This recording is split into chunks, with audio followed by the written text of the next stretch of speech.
your first impression of Wofford and your first coming here to a training camp in this environment? Yeah, well, I think it's first of all, I'm ecstatic. I'm excited. It's been the first time I've packed up and gone away to a training camp since 2011 or 12 with the Giants. I think it's exactly what our team needs, and I think Wofford. I've been here before, coaching here, coaching against the Terriers, but the facilities are outstanding. The people have gone out of their way, so I think it's going to be a great experience for our guys.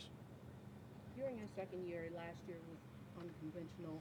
You had to quantify how much further ahead you are as a coach, and maybe this is as a team, given the offseason and having no OTAs. How would you do that? I don't know if I put a number on it. I just haven't probably thought about it enough. I just know we're significantly ahead of where we were last year, just from having the off season. I mean, this time last year at this very date, I was shaking hands and introducing myself to guys, and so it was just a way different feeling. And I think part of that's personal, and I think part of that is also just football wise, knowing, understanding who guys are, guys understanding us. So I think we'll hit the field, tomorrow, and everyone will know what to expect, and we can get to the business of getting good at football, not trying to feel our way through everything. Matt, Taylor said that he was preparing to play wherever you guys wanted him to play. Obviously, signed him to the big deal. Is there an idea of whether you want to keep him on the right side, whether you want to move him around? Has that changed at all? It hasn't changed with the contract. I think the unique thing in the NFC South is some of your best rushers are over there on the right side. So I think we'll probably give him some reps on the left just to see how that plays out. I mean, we're trying to find the best five, and so we'll put him over there. I know it's a challenge he'd probably would like to undertake a little bit. We did a little bit in the spring, but it's hard to do without pads on. So we'll maybe give him some reps here and there, and then just kind of get a feel as we go of who the other four best guys are. But one thing I do know is if Taylor's on the right side, that he does a tremendous job over there. That's why he got the contract that he got, and so we won't want to weaken ourselves. If it improves us, we'll take a look at it. You mentioned a little bit, but it sounds like it kind of depends on how the other guys might perform, whether it's at his right tackle spot or at the left tackle spot.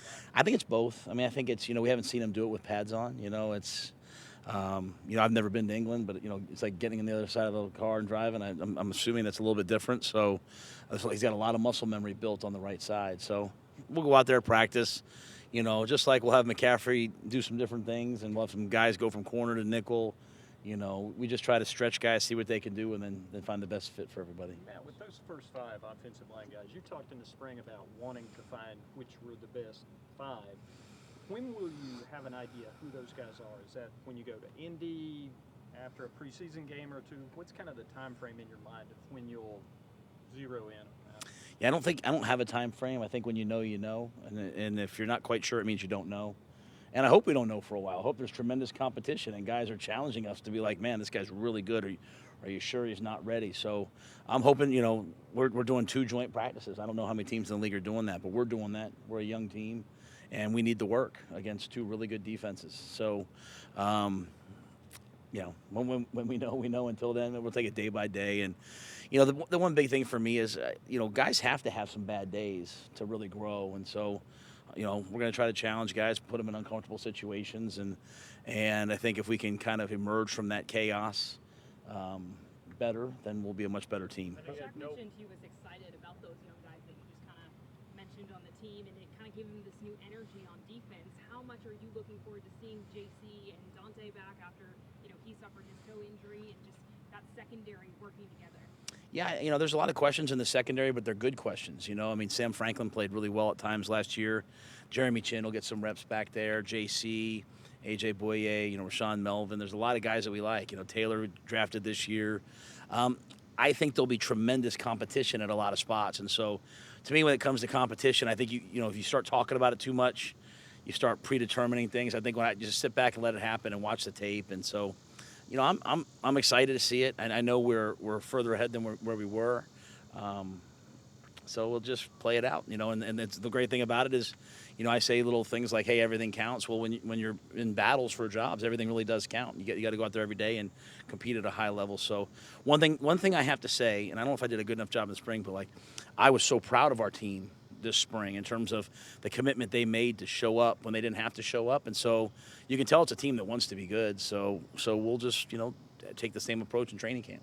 Speaking of that, the same approach to the vaccine, You guys 85+%, one of the top in the league.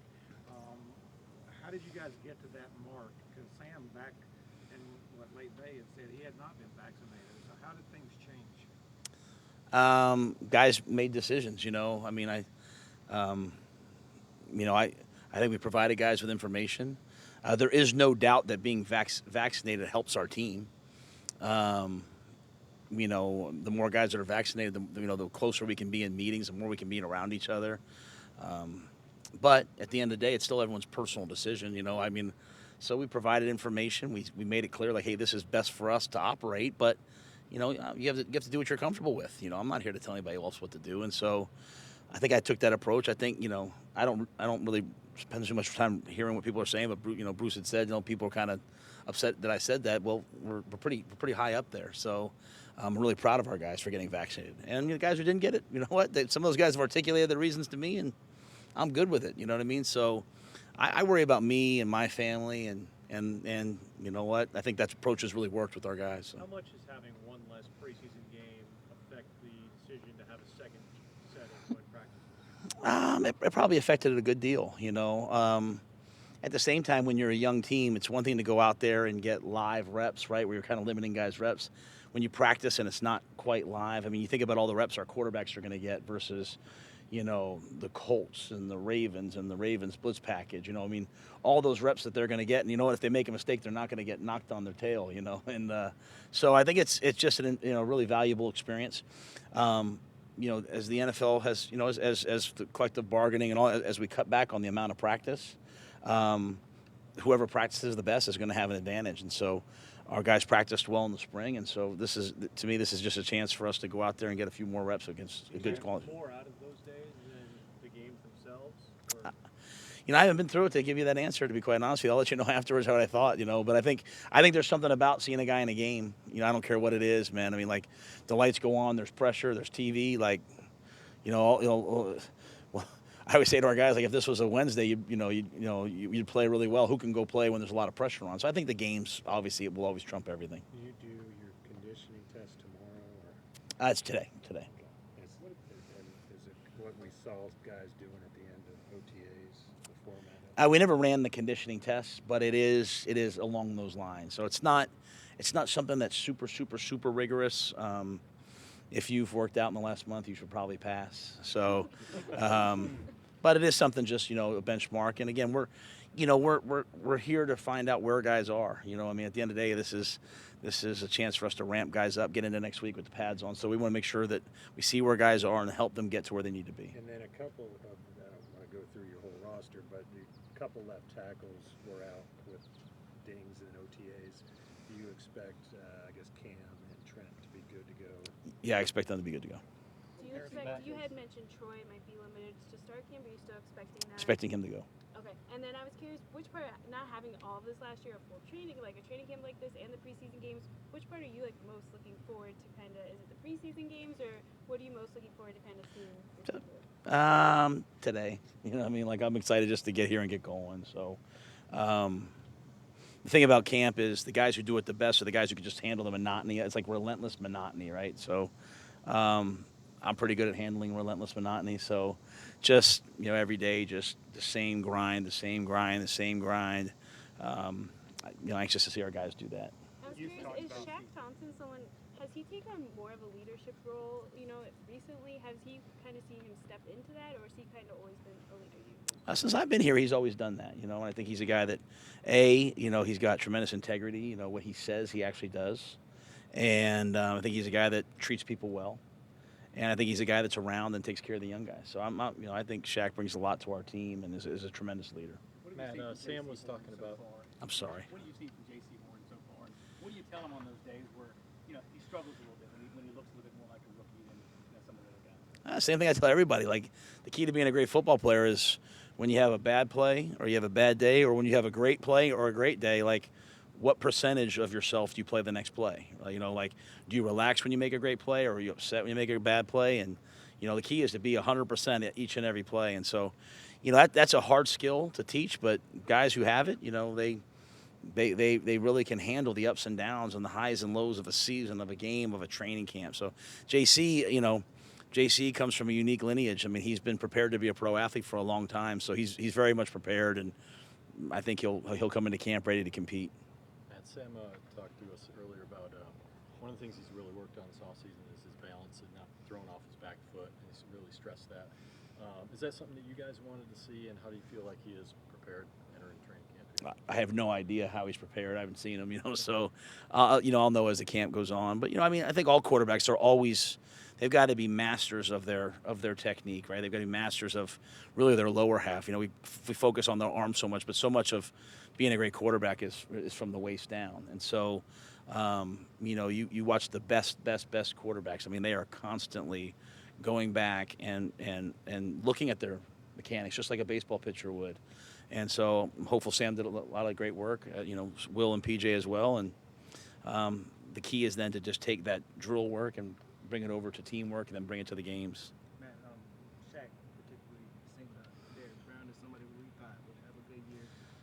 What have you seen from him this offseason, and what do you want to see from him?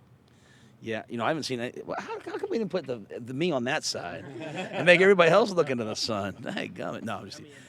Oh yeah, I think Derek's trying to convert himself from a power run defender into a guy that can also rush the passer. He's trying to make that step to become an elite 3 technique, and he was good in OTAs. He has to have a great training camp and have, put together a really good season, and so. I'm not very good at predicting, I think this guy's going to do well, this guy's going to – I expect everyone's going to do well. I expect everyone's going to have their best year. So, it's one of my goals. I want guys when they play here to say, hey, I played my best football at Carolina. So, Derek will be better this year than he was last year. Matt, Scott said that Daquan Jones has kind of provided a little stability for a very young defensive line room. How much of that have you noticed? Daquan Jones is exactly that. I mean, him and Morgan Fox, they've come from playoff teams. Daquan was at a team that went 2-14, then flipped it, and went to the playoffs every year and expected to go. And he knows that commitments to situational football, commitments to studying the opponent. It's not just showing up and wearing a cool outfit and being ready to go on game day. It's the work and the grind and the preparation. And so, if you're a young player on this team, you go talk to Daquan. You can't say, hey, I don't know what it takes to be a pro. He's a pro's pro, and he's a guy. And we brought a bunch of those guys in. AJ, like I said, Morgan, him, and many more. Those guys are pros, and they will teach our younger guys. Now, in the past, you've used the phrase "serious football place" as something that you really strive for the Panthers to be. Do you feel like packing up, staying in the dorms, doing this type of camp experience makes it more of a serious football place than you got last year? I think the fact that our players wanted to do this. Our players could have very easily said hey, we don't want to do this. The fact that our players wanted to get away from home, not that they wanted to get away from their homes, but they wanted to come together and unite as a team and go through something hard, be in this heat, be in a unique environment, that they wanted to stress themselves. I think that speaks more than anything else. And, when I say unique football, I'm serious. I want to have fun. I want to do all those things. I like to follow the Panthers on Twitter, and they do all, funny things. My kids love it. I'm not saying that. I'm just saying that when we get in the meeting rooms, the whole, hey, you can only meet for 30 minutes. But, you know what? Let's get in the meeting rooms for 2-3 hours. Let's really grind it out. Let's fall in love with the X's and O's and technique. And we have a bunch of guys that I think are doing that. But I do agree. I think coming here and the commitment from the players to come here, I think is really a step forward. Was that decision put to team? Joe. We're going to do this question, we're going to do that question right there, and then that's it. Go ahead, Joe. Was that decision put to a team vote? No. Just guys were very supportive. They were supportive. Yeah. What have you seen from Denzel Perryman? He seems to be a character. He showed up today with his helmet on and then showed us off his speeding ticket that he got on the way here. I don't know. I love him on the field. He does, and when I say I love him off the field too, he's got a great personality. And one thing I've learned now, just doing this for a limited time, I see some of these guys. I see them on TV with you guys. I see them do commercials, and I see a different side of them. And Denzel's a guy that really loves football. And you know what? I tell the guys all the time, I don't care. I don't care what music you listen to. I don't care. What movies you like to watch on Netflix. When you get in the building, I care about that we all have one standard for how we work, and Denzel's, to me, is a standard setter in terms of his effort and preparation, and it's kind of fun to have some guys with some unique personalities. So, All right, thank you, Coach. Thanks, guys. Appreciate everybody.